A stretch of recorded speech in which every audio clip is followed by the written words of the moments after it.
దివ్య, ఈరోజు ఎక్కడ చూసినా ఎగ్జామ్ ఫీవర్. అవును మేఘన, ఎక్కడ చూసినా ఎగ్జామ్ ఫీవర్. మరి ఈ ఎగ్జామ్ ఫీవర్ అంటే ఏమిటి? ఎగ్జామ్ ఫీవర్ అంటే పరీక్షల భయం, పరీక్షల టెన్షన్ లేదా పరీక్షల ఆందోళన. పరీక్షల ముందు లేదా పరీక్షల సమయంలో టెన్షన్, భయం, గాబరా పడడం మొదలైన వాటిని పరీక్షల భయం అంటారు. ఈ మధ్య దీనిని ఎగ్జామ్ ఫీవర్ అని కూడా అంటున్నారు. ఇంటర్ పరీక్షలు దగ్గర పడ్డాయి. ఫిబ్రవరి కాస్త అయిపోయిందంటే స్కూలు కాలేజీలన్న తేడా లేకుండా అందరికీ ఇక ఎగ్జామ్ ఫీవరే. పిల్లల సంగతి ఏమో కానీ మరి అమ్మలకి మొదలవుతుంది కంగారు. వాళ్ళ ఒత్తిడికి గురవుతారు. తెలియకుండానే పిల్లలని కంగారు పెడుతుంటారు. ఈ సమయంలో ఇది సరైనదేనా? సంధ్య, స్వాతి ఒకే తరగతి చదువుతున్నారు. పరీక్షల సమయంలో వారి ఇంట్లో ఎటువంటి పరిస్థితిని ఎదుర్కొంటున్నారో మరి మనం తెలుసుకుందామా? అయితే మాతో పాటు మీరు కూడా రండి. సంధ్య వాళ్ళ ఇంటికి వెళ్దాం. అమ్మా సంధ్య, ఇంకా చదువుకుంటున్నావా? హా అమ్మా, చదువుకుంటున్నా. ఇక చాలే తల్లి, వచ్చి నిద్రపోమ్మా. హా అమ్మా, ఇంకా కొన్ని పేజీలే రివిజన్ ఉంది. ఇంకానా? సరేలే, నేను నీతో పాటు కూర్చుంటాను. ఎందుకమ్మా, నువ్వు వెళ్ళి నిద్రపో. పర్వాలేదులే సంధ్య, నువ్వు చదువుకో. అమ్మా, నేను పరీక్ష బాగా రాస్తానంటావా? ఎందుకు రాయవురా? అమ్మా, ఏమిటో రేపు పరీక్ష అంటేనే కంగారుగా ఉందమ్మా. ఎందుకమ్మా కంగారు? అయినా ఇంతసేపు చదవకూడదు. రా, వచ్చేసి పడుకో. ఏమిటోనమ్మా, అన్నీ చదివినా ఆందోళనగా ఉంది. అయ్యో నా పిచ్చి తల్లి, ఎందుకమ్మా ఆందోళన? ఏమోనమ్మా, ఎందుకో భయంగా ఉంది. భయం ఎందుకే సంధ్య? ఏది ఇలా చూడు. సంధ్య, నువ్వు పరీక్ష బాగా రాస్తావే.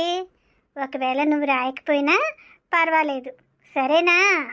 నువ్వు ఎంత కష్టపడ్డావో నాకు తెలుసు కదా తల్లి. అమ్మా, నీ శక్తి మేరకు నువ్వెంతో కష్టపడ్డావు. ఫలితం ఆ భగవంతుడే చూసుకుంటాడు, సరేనా? రా రా తల్లి. వస్తున్నానమ్మా. అమ్మా, భయపడకు. వచ్చి నా దగ్గర నిశ్చింతగా పడుకో. చక్కగా నిద్రపోయావనుకో, నువ్వే పరీక్ష చక్కగా రాసిస్తావు, సరేనా? సరే అమ్మా. థ్యాంక్ యూ అమ్మా, మా మంచి అమ్మ.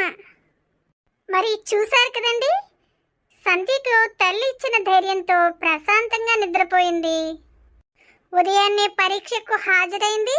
ఎటువంటి భయము లేకుండా పరీక్ష రాసింది. స్వాతి ఎలా చదువుతుందో చూడాలంటే మరి మాతో పాటు రండి. ఈ స్వాతి ఏం చదువుతుందో ఏమిటో. ఈ పరీక్షలు వస్తున్నాయంటేనే ఎంతో ఆందోళనగా ఉంటుంది. స్వాతి, బాగా చదువుతున్నావా అమ్మా? హా అమ్మా, చదువుతున్నా. ఏం చదువుతున్నావో ఏమిటో. అన్నీ వచ్చినవో లేదో ఒకసారి చూడకుండా రాసుకోపోయావా? హా అమ్మా, రాసుకుంటున్నా. అమ్మా స్వాతి, నీ కాలేజీ ఫీజుకి బోల్డని డబ్బులు తగిలేసాం, అంతేనా? సంవత్సరం పొడుగున ఆ ఫీజులు ఈ ఫీజులు అని ఎంత ఖర్చు అయిందనుకుంటున్నావు? అమ్మా, బాగానే చదువుతున్నాను కదమ్మా. స్వాతి, నీకు కానీ ఒక్క మార్కు తగ్గినా ఇప్పటి వరకు మనం పడిన శ్రమ అంతా వృధా అయినట్లే. అమ్మా, బాగా చదువుతున్నానమ్మా. మీ నాన్నగారు రాత్రనక పగలనక చెమటోర్చి సంపాదించినదంతా ఆ కాలేజీ ఫీజులకే సరిపోయింది. నువ్వు కానీ పరీక్ష సరిగా రాయకపోతే మీ నాన్నతో నేను తిట్లు తినలేనమ్మా. మరి ఎలా రాస్తావో ఏమిటో, నీ ఇష్టం. అమ్మా, టెన్షన్ పెట్టకమ్మా ప్లీజ్, నేను బాగానే రాస్తాగా.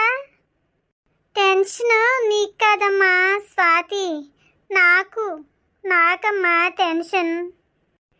ఏమిటో ఈ పిల్లకి పరీక్ష అయ్యే వరకు నాకు నిద్ర పట్టేట్టే లేదు. సరే అమ్మా, నువ్వు వెళ్ళి పడుకో. నేను చదువుకుంటానుగా, నన్ను నమ్మమ్మా. సరేనమ్మా, బాగా చదువు స్వాతి. నేను పరీక్ష బాగా రాస్తానమ్మా. నువ్వు వెళ్ళి పడుకోమ్మా ప్లీజ్. సరే సరే. ఎలా రాస్తుందో ఏమిటో. చూశారు కదండి సంధ్యా స్వాతిలు వాళ్ళ ఇంట్లో ఎదుర్కొంటున్న పరిస్థితి. అమ్మను బట్టి పిల్లలు ధైర్యంగా తయారవుతారు అంటారు. అలాంటిది పరీక్షల దగ్గరికి వచ్చేసరికి వాళ్లే రాస్తున్నట్లు కంగారు పడతారు తల్లులు. ఇందుకు కారణం లేకపోలేదు. పిల్లలు పరీక్షలు ఎలా రాస్తారో, సరిగా రాయకపోతే వాళ్ళ భవిష్యత్తు ఎలా ఉంటుందో అన్న భయం వాళ్లను వెంటాడుతుంది. చదివించడం తల్లుల బాధ్యత అని చాలామంది భావన. అందుకే సరిగానే చదివిస్తున్నామా అన్న కంగారు. ఎక్కడ విఫలమవుతారో, మిగతా వారితో పోలిస్తే వెనకబడతారేమో అన్న అనుమానం. ఇలా ప్రేమ, బాధ్యత, అంచనాలు అన్నీ వెరసి వాళ్ళు పరీక్షల్ని భూతంలా చూస్తుంటారు. ఇదేమో పిల్లలని ఇంకా ఒత్తిడికి గురిచేస్తుంది. కాబట్టి ముందు మీరు స్థిమితపడండి. ఈ విషయంపై తల్లులు తెలుసుకోవాల్సిన కొన్ని ముఖ్య విషయాలు అవేంటో చూద్దామా? చిరునవ్వు ముఖ్యం. ఇంటి వాతావరణాన్ని మార్చగలిగేది మీరే. కాబట్టి ముందు మీరు గాబరా పక్కన పెట్టండి. చక్కగా నవ్వుతూ ఉండండి. ఏ మాత్రం ఒత్తిడి అనిపించినా శ్వాస వ్యాయామాలు చేస్తూ ప్రశాంతంగా ఉండండి. ఇది పిల్లలపైన సానుకూల ప్రభావం చూపుతుంది. మరి రెండవది, మిమ్మల్ని మీరు చెక్ చేసుకోండి. మీ పిల్లలకు ఆరోగ్యకరమైన ఆహారం నుంచి అవసరమైన సలహాల వరకు ఇస్తున్నారా? మీ పిల్లలు చక్కగా చదువుకుంటున్నారా? చాలు, అలాగే కొనసాగనీయండి. ఏమవుతుందో, పేపర్ కష్టంగా వస్తుందేమో, సరిగా రాస్తారో రాయరో అన్న నెగిటివ్ ఆలోచనలను పక్కకు తోసేయండి. నా పిల్లలు వాళ్ళ శక్తి మేరకు కష్టపడుతున్నారు, తర్వాత సంగతి అప్పుడే చూసుకుందాం అనుకోండి. ఒత్తిడి చిటికలో మాయమైపోతుంది. ముఖ్యంగా మీ పిల్లల మూడ్ ఆధారపడేది మీ మీదే. చిరాకు, కోపం ఇలా ఏం ఆవరిస్తున్నా ప్రశాంతంగా ఉండడానికి ప్రయత్నించండి. టీవీ, ఫోన్ వగైరాలను పిల్లల ముందు వాడవద్దు. వాటి శబ్దాలు పిల్లల్ని ఇబ్బంది పెట్టకుండా చూడండి. తల్లులు, మీరు కొంచెం బ్రేక్ తీసుకోండి. పిల్లలను లేపాలంటూ తెల్లవారుజామునే లేవడం, అన్నీ అమర్చాలంటూ పనుల్లో మునిగిపోవడం ఇవి ఒత్తిడిని పెంచేవే. కాబట్టి చిన్న చిన్న విరామాలు తీసుకోండి. ఆరు బయట నడవడం, ప్రశాంతమైన చోట టీ తాగడం, వ్యాయామాలు చేయడం, మొక్కల మధ్య గడపడం వంటివి చేయండి. పిల్లలకు ఆరోగ్యకరమైన ఆహారాన్ని ఇస్తే చాలు. సమయానికి వారితో పాటు మీరు మంచి ఆహారం తీసుకోండి. నిద్ర వేళలు పాటించండి. అప్పుడే ఒత్తిడి దూరంగా ఉంటుంది, ఓపిక నశించదు. ముఖ్యంగా ఈ విషయాలను పిల్లల దగ్గర అస్సలు మాట్లాడకండి. సరిగా చదువు, లేదంటే ఎందుకు పనికిరాకుండా పోతావో ఇలాంటి మాటలు అస్సలు వద్దు.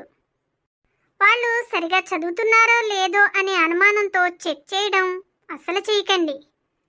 దీనివల్ల వాళ్ళపై మీకు నమ్మకం లేదు అనుకోవచ్చు. చదువుకోమని చెప్పండి చాలు, అది మృదువుగా. వీలైతే మీరు ఓ పుస్తకం తీసుకుని వాళ్ళతో పాటు కూర్చోండి. నిజానికి ఎంతమంది టాపర్లు కాకుండా జీవితంలో విజయం సాధించలేదు చెప్పండి. కాబట్టి మార్కులు, ర్యాంకుల కోసం పోరొద్దు. కంగారు పడకుండా వేళలు పాటిస్తూ చదువుకోమని ప్రోత్సహించండి. పరీక్షలు జీవితంలో ఓ భాగం. ఇవే జీవితం కాదు. మార్కులు తగ్గితే ఇంకోసారి సాధించొచ్చు. అదే ఆత్మవిశ్వాసం తగ్గితే ఎంతో కష్టం. కాబట్టి మీరు ధైర్యంగా, స్థిమితంగా ఉండండి. మిమ్మల్ని చూసి పిల్లలు అలాగే ఉంటారు. ఆత్మవిశ్వాసంతో పరీక్షలు రాయగలుగుతారు. ఆత్మవిశ్వాసాన్ని మీ పిల్లలు మీకు బహుమతిగా ఇస్తారు. తల్లులు, అంతకు మించిన బహుమతి ఇంకేముంది చెప్పండి? ఫ్రెండ్స్, మా కార్యక్రమం మీకు నచ్చిందా? నచ్చితే తప్పక లైక్ చేయండి, షేర్ చేయండి, సబ్స్క్రైబ్ చేయండి. మరో కొత్త స్టోరీతో మరలా మీ ముందుకు వస్తాం. మీ జయ విహారీ.